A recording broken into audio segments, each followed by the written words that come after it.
My name's Pat Sullivan. I was initiated in Bedford, Indiana at Bedford Christian Camp, May 1993. I think many men can take something away from the New Warrior Training Adventure, and by that I mean something constructive for themselves.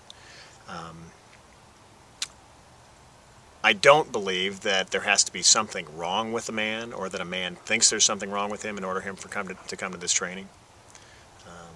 I think that often still there are men who believe something is lacking in their lives, and the New Warrior Training Adventure, for many of them, can provide some insight into what that might be, and perhaps even how to go about getting it. The thing that's top of mind, and it has been for a long time, is that I learned that I had really not accepted my grandfather's death, and I certainly had not begun to grieve it, and that was 18 years previous to the NWTA.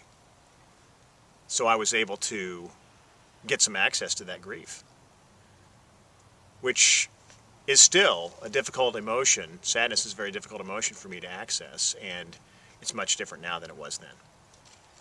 We took a wrong turn at the Industrial Revolution because boys no longer worked with their fathers or were apprenticed to other men. Now, that wasn't a drastic change. It didn't happen all at once, but one of the things that I think we lost is any kind of demarcation of passage into manhood. Now, there are some other things that pass for that now. I mean, certainly in gangs there are rites of initiation, often very violent, possibly degrading. Maybe joining the army, not necessarily a bad thing, but maybe that's a rite of passage. Getting drunk the first time. But in other tribes and other cultures, there were other ways to do this. And once again, I'm going to use the word constructive, that I think were more constructive than most of what goes on today. That's pretty informal and not exactly recognized.